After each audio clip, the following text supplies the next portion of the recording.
Coming up on WUFT News First at 5, a deadly plane crash in Paynes Prairie. How many miles by Bianca? The conversation the pilot had with air traffic control moments before the tragedy.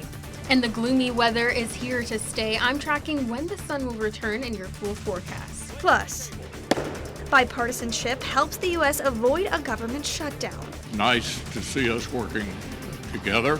What's next on Capitol Hill? First at 5 starts right now.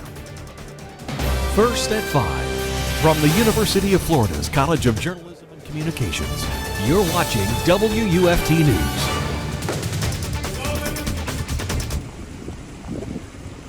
News. South Florida was pummeled with heavy rain, with several parts of the state still under a flood watch.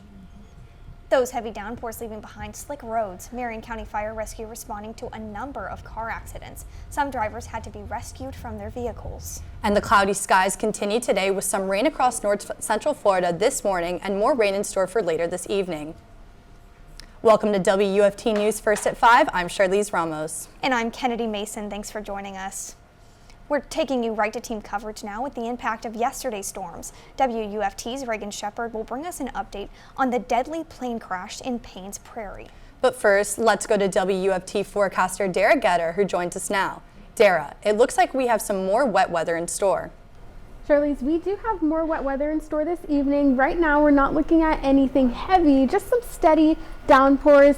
Just moving to the north of Alachua County, this band of rain starting to fall apart. We're also seeing that steady rain moving over Lake and Sumter counties right as you're about to merge onto that stretch of I-75 coming from either Tampa or Orlando. So certainly a wet commute this evening. If you look outside, we're seeing gloomy skies over the Ben Hill Griffin Stadium right now. Temperature sitting at around 70 degrees now. We won't be cooling down by much with all of that cloud cover, and notice how these rain chances are going to be increasing this evening. I'll time that out for you hour by hour coming up in a few minutes. Local campers were shocked to see the amount of law officials at a previously vacant campsite that's now labeled as a active crime scene. The pilot of a single-engine private plane died alone in a crash at Micanopy State Park. WUFT's Reighan Sheppard went to the scene and spoke with campers who have witnessed the investigation firsthand. Alachua County Sheriff's deputies and investigators are staging in a wooded area of Paynes Prairie State Park. Law enforcement officials descended on the scene after a small plane went down in the area. Officials have labeled this an active crime scene and have been here on site since Tuesday afternoon. Forensics is currently into the woods 500 yards behind me at the site itself. And when we got here yesterday, there were cops everywhere, and we just really couldn't, we figured they lost somebody. So when I went in to register, I asked, and the lady was kind of funny. She was like, well, didn't quite answer right away. New details are emerging about the plane crash. The FAA says there was one person flying alone from Kissimmee to Gainesville when the pilot encountered bad weather. Air traffic control radio transmissions showed the pilot contacted air traffic control asking for assistance moments before the crash. I can hold my altitude without rapidly descending. How many miles by Bianca? The plane's radar track showed the pilot climbed to maximum altitude of 6,800 feet around 2 p.m.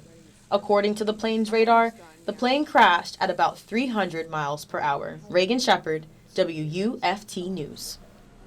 Federal officials will remain on scene as this investigation continues. As things continue to develop, remember, you can always stay up to date with the latest information right here on the WUFT First at 5 and, of course, our website at WUFT.org. We're looking at what's next for the government ahead of the shutdown deadline, with government funding set to expire on Friday. WUFT's Bailey Korinek is here to talk to us about the measures being taken to keep the government open.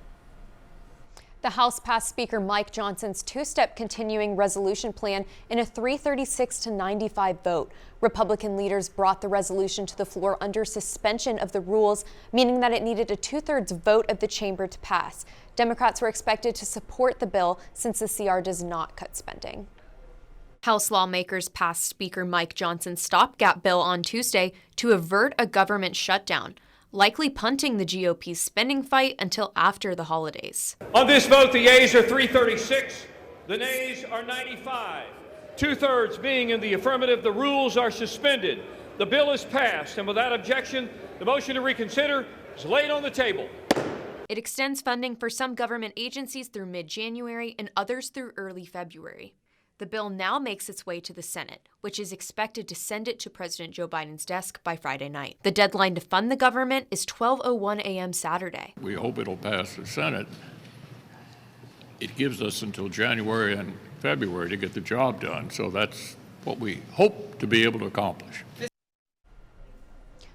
Johnson said that he was, quote, pleased with the outcome after the CR passed. More Republicans voted against this CR than those who opposed to the last clean funding bill in September. Only 2 Democrats voted against the measure Tuesday.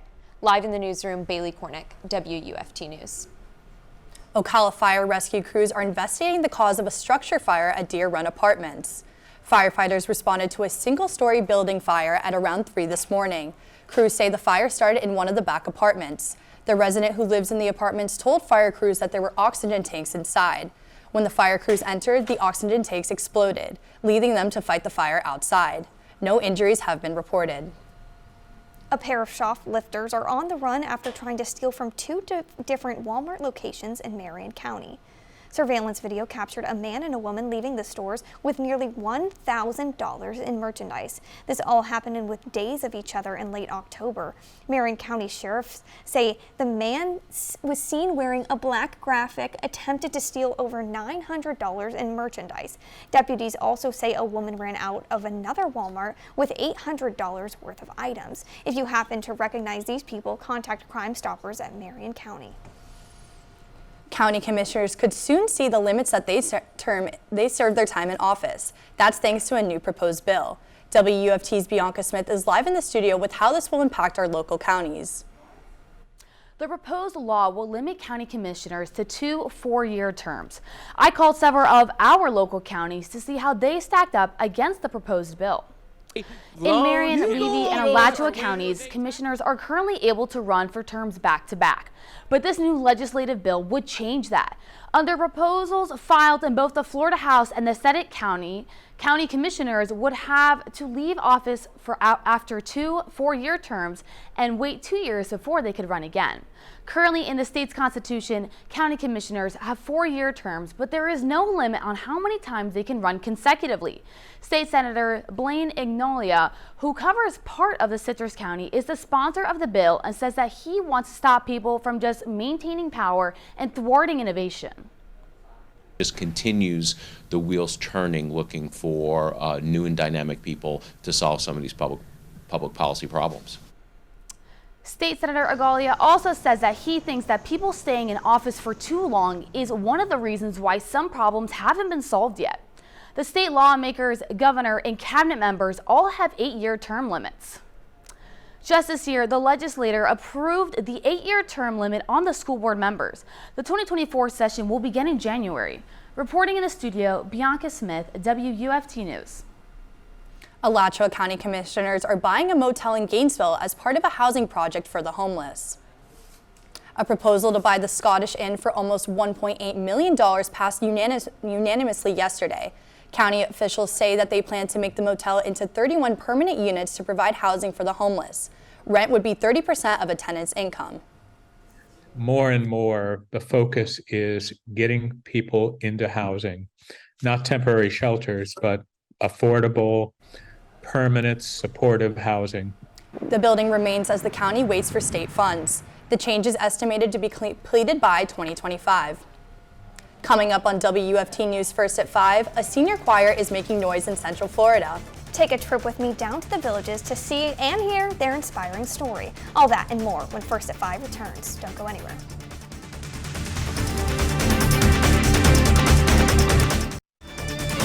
You're watching WUFT-TV News. One chorus in the villages is bringing joy and love to its members. I got a chance to see how this chorus is preparing for its holiday season.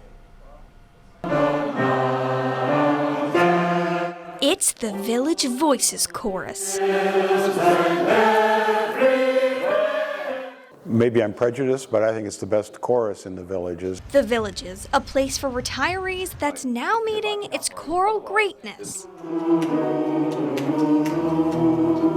We decided after retiring to move to the villages, and we were surprised that there were so many musical opportunities down here. 120 people, all with different backgrounds and experiences. But the one thing this community of people 55 years and older share, a love for music.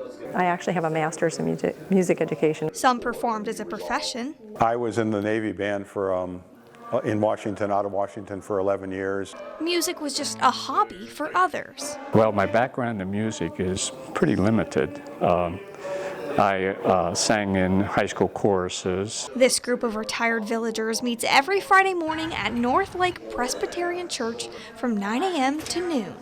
I love it, even at 9 o'clock in the morning, which I know, right? When you're retired, it's like, I have to get up.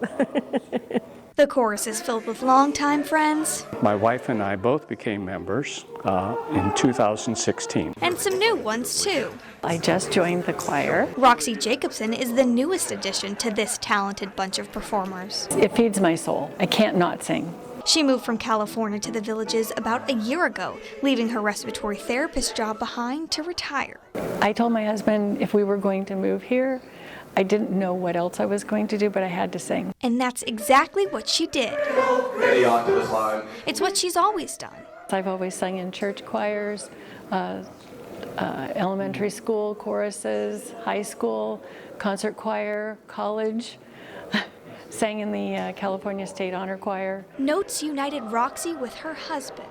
After we married, we realized that we needed to have an income, and music wasn't going to be able to provide that for us. But now in their golden years, with careers behind them, the two are reuniting with their love for music. The choral group keeps these seniors busy. Keep things flowing properly, from brain to feet. And challenged.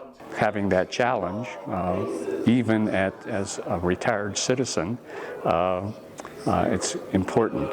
The goal for new member Roxy is to make her mark on the skillful group as she heads into her second concert season. I'm not by any means the best singer here. There are so many great singers, but I'm striving to do my best. But beyond the talent, every day is a new experience, a new joy. A joyful experience that makes chorus members happy.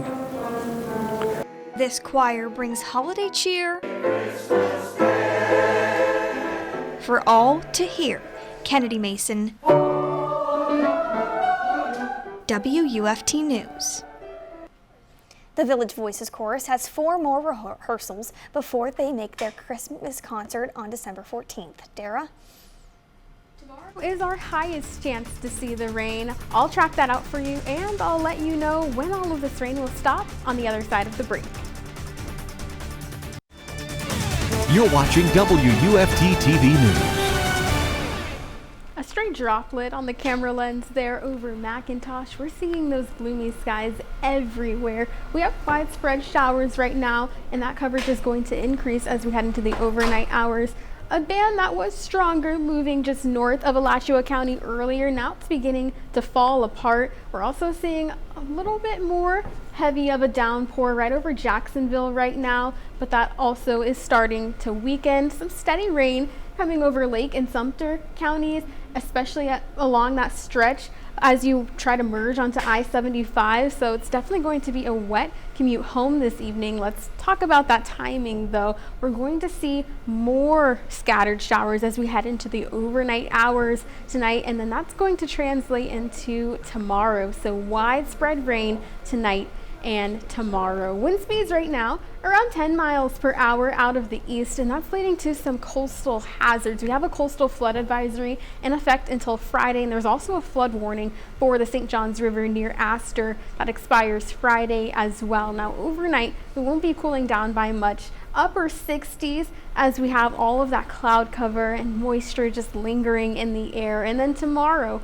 when it's not raining for you, it's going to be cloudy. So another gloomy day is ahead tomorrow. We'll be remaining damp and breezy, and then those rain chances will taper off tomorrow evening. Now here is where the risk lies for some isolated severe weather. We have the chance of a 1 out of 5 to see an isolated severe thunderstorm.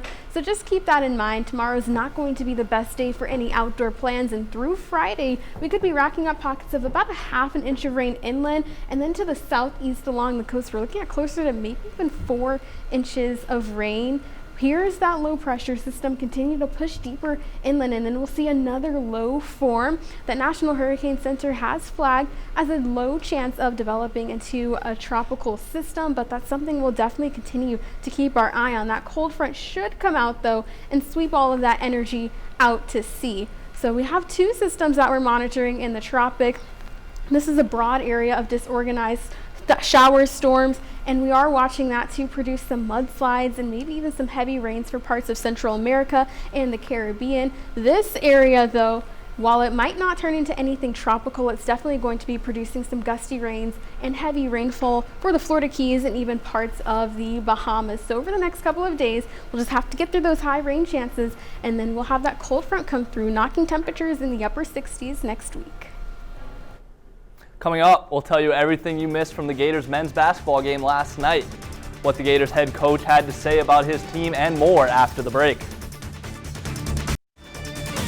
You're watching WUFT-TV News. Welcome into sports. I'm Jamie Goldman. We start tonight on the hardwood, where Gators men's basketball was in action last night. After losing a nail-biter against Virginia last week, the Gators got back on track with a win over Florida A&M last night. Will Richard led the way for the Gators, putting up 20 points and grabbing 6 boards in the win. However, Coach Todd Golden knows it's going to be a team effort for every game.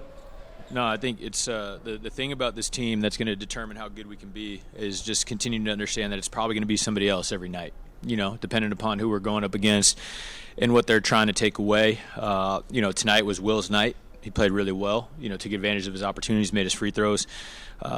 You know, and when against Loyola, it wasn't his night. He only had 3, you know, and other guys stepped up and played a lot. In addition to Richard's performance, the story of the game was Florida's ability to get to the line. The Gators scored 23 points from the free throw stripe last night. Florida now looks ahead to a rivalry matchup with Florida State Friday. Tip-off is set for 7 p.m. from the O-Dome. Following a tough loss in Baton Rouge, Gators football once again has a top 25 team on the schedule. Florida will head to Missouri for a road date with the Tigers. Although the offense has improved, Florida's defense has been a major cause for concern in recent weeks. Florida's defense currently ranks second to last in total yards allowed per game and total points allowed in the SEC.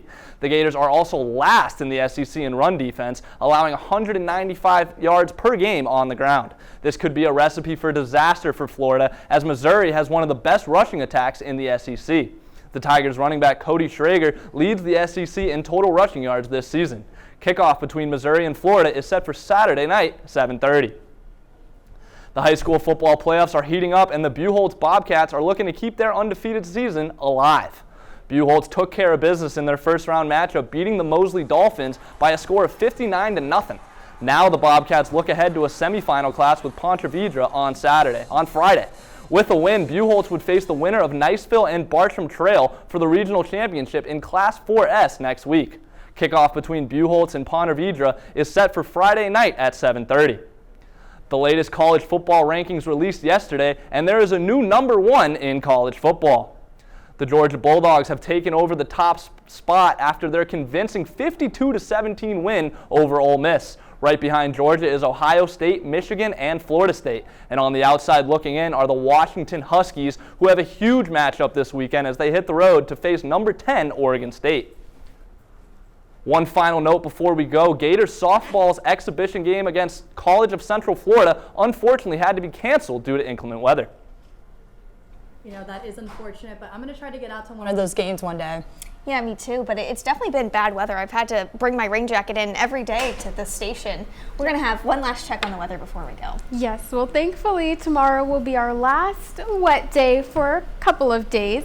High rain chances throughout the majority of the day, and then those will taper off the rest of the evening, and then we'll see our beginning of a dry stretch. So it's looking like a nice travel weekend if you have any Thanksgiving plans, and then that dry weather will continue into Thanksgiving next week. Thanks, Derrah. BBC World News is next, and the PBS NewsHour is coming up at 7. But your Florida news is always on at WUFT.org. Have a good night.